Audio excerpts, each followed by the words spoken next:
everyone's looking for the young guy. They're looking for McVay. I think take a shot out Todd Bowles, get him a second shot at head coach, and see if he can do it. I don't think they will. If they don't have Anthony Davis, I'm saying it right now. If Anthony Davis is out for the playoffs, they don't make it out of the first round. It's crazy. And our kids will know how great Tom Brady is because he's going to be playing. Yes, it is 15.0%. That's what the Yankees brought Garrett Cole to do. He was a 6th-round pick. This is a fairy tale story that's being written in front of our eyes. People like to call them their JV team, and they just stole one of their better players. They didn't struggle against the Padres. The Padres didn't really put up a fight in most of the games. Jerry Jones, hope you're listening. Hi, I'm Landon Bowe, and you're listening to Outsiders Opinions with Kevin and Austin.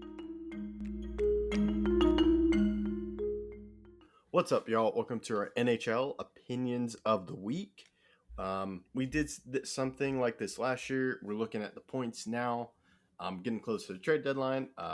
All-Star game's coming up close. We've done a video on that.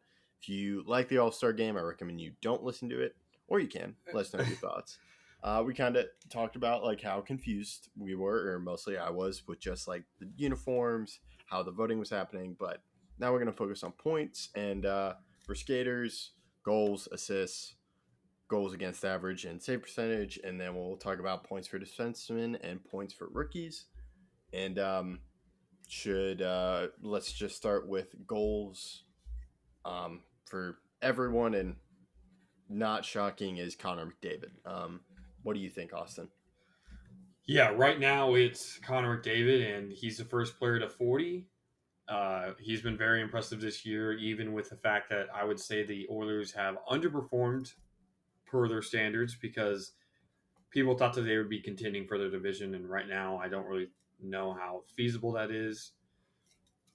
But I have been impressed by McDavid, even though he's one of the best players in the league every year.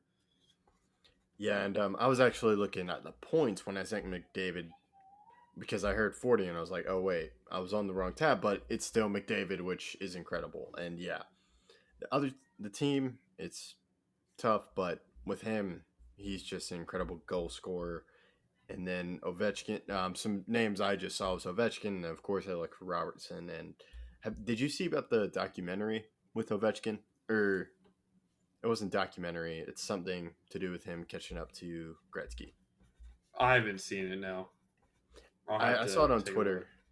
I think it's like February 4th or something. So I'm interested. I think it's like The Chase was something it was called.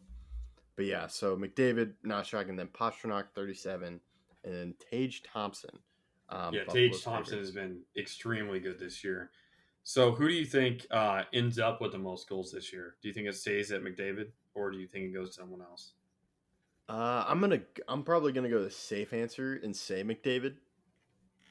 Okay, I changed it and said Pastrnak. I feel like McDavid's going to try to create more for Draisaitl and other guys, and that's kind of going to open the scoring up for Pastrnak. But it's possible that at some point we just see Pastrnak getting rested because the Bruins are so far ahead of everyone else. If they clinch the 1 seed, does he play every game, or does he play less time, or something else? Yeah, I was thinking of saying Pastrnak just like overall. Like, I think McDavid has a lot more, and the Bruins are a much more balanced team. And so I think Pastrnak will be able to score a lot of goals. But I'm going to stick with McDavid and go safe. And then we'll just go over to points since I mentioned it. Top 3 are McDavid, Draisaitl, Kucherov. McDavid has a pretty heavy lead with 16 points between him and Draisaitl. Yeah, but it's crazy that Draisaitl's second and they play on the same team. So they do be influenced in each other's points because Draisaitl 45 assists, McDavid has 49. So they're passing it to each other and getting a lot of those points together. And I have McDavid's up so much, we can just say it now. We're both probably going to have McDavid holding it and being the points leader. Actually, I was going to say Jason Robertson. No, I'm kidding. McDavid. Yeah. So, yeah. Pastrnak is only like 4th, but still pretty good. Same with Tage Thompson. And now we'll head over onto assists, which shockingly, McDavid's at 2, but you have Kucherov Um, leading it, then you have Eric Carlson, 3, and then Draisaitl's 4. Yeah, Carlson being tied for second with 49 is very impressive for a defenseman, and I have him actually overtaking and becoming the assist leader coming at the end of the year. And this is mainly because I believe he gets traded from a poor team like San Jose. And if he has 49 points playing for San Jose, a team that's not all that great, even though they do have some good goal scores, and he gets traded to a very capable team, I could see him skyrocketing in assists. Yeah, that is a good point. I am gonna go say the same answer. I'm gonna say McDavid takes over. Mm. So you have McDavid in all three Yeah, I have points, goals, McDavid in and all 3. assists. Wow, that's Would that be historical? Has that happened before?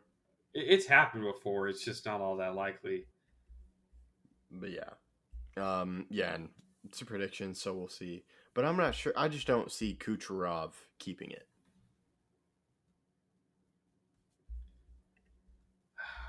Yeah, he does have an injury history, and I could definitely see how someone would think that. Yeah. So that's our like skaters. So now we'll go over to goalies, and I talked to you. Olmark is at 1.86. The second one is Samsonov. Wow, that's with the Maple Leafs. Because it wasn't last year. Am I just confusing? The Maple Leafs always struggle with goaltending, or am I thinking of Edmonton? They didn't always struggle with goaltending, but they did have some goaltending. They weren't. They didn't have someone like Samsonov last year, and then you have Ottinger there at 3, and then you have the second Boston goalie at 4. I So missed that. Wow, that is crazy. Yeah. But yeah, so they're in the top 5, but I think like we talked about with McDavid, I'm just gonna stick with Olmark.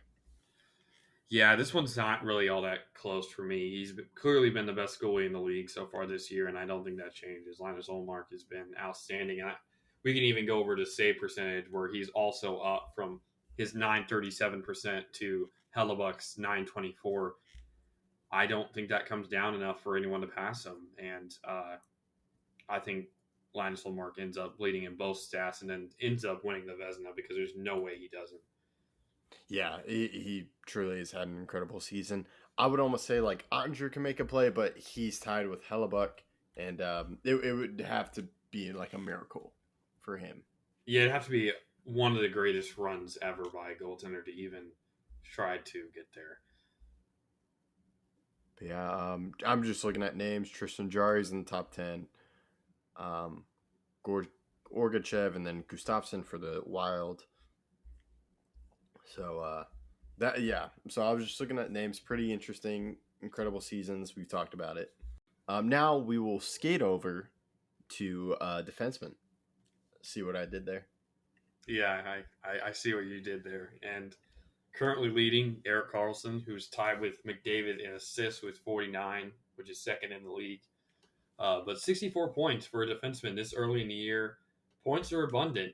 We're seeing the same thing kind of in the NBA. A lot of points being scored there. A lot of points being scored in the NHL as well. It's an offensive boom currently in a lot of sports. We even saw Judge last year break the record for home runs in the American League. It's been a lot of offense recently, and that's true here. And I don't think Carlson gets past. Again, I think he leads the league in assists at the end of the year. I think he gets traded to a more competent playoff team, and he ends up winning points for defensemen by a wide margin. Yeah, yeah, I would agree with you as well. It's pretty tough.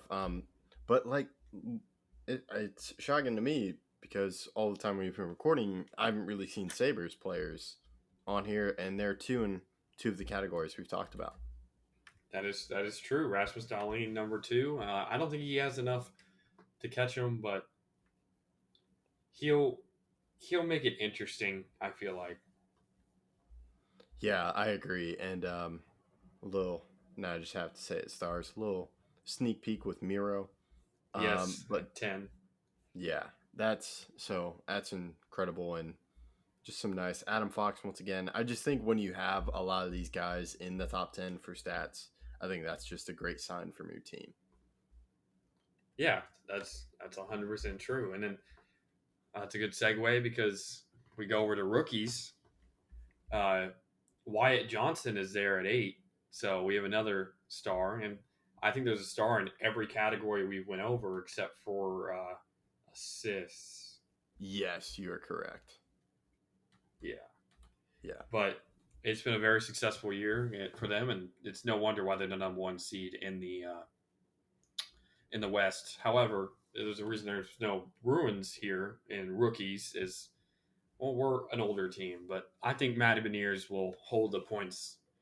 I almost went Perfetti because he's been playing well as of recent, but I just feel like Beniers will hold through. Yeah, I'm gonna agree with you as well. We're staying mostly on the same page. Benier seems incredible, and he is like seems to be very playing an important role already on this Kraken team. Yeah, Kraken team is in the playoffs and making moves, and he's an integral part. I believe was he the first ever draft like normal draft pick for the Kraken, Beniers? Yes, I believe so. And he ended up staying in college an extra year, and then came over this year. Okay. Yeah, I'm still figuring out the draft because when I think someone's returning college doesn't mean they drafted him, but they of course kept him. Yes. But yeah, so that's pretty little fun segment or video. Very excited to see how if our predictions stay right. I'm not very confident in mine. We'll see. What would you like to add? Yeah, I mean, it's been a good. We're past the halfway point. We're almost at the All Star break, so we kind of got a sense of how things are going to shake out, and I'm excited for the rest of it. Yep, and we will keep you updated throughout that. And thank you for listening to Outsiders Opinions.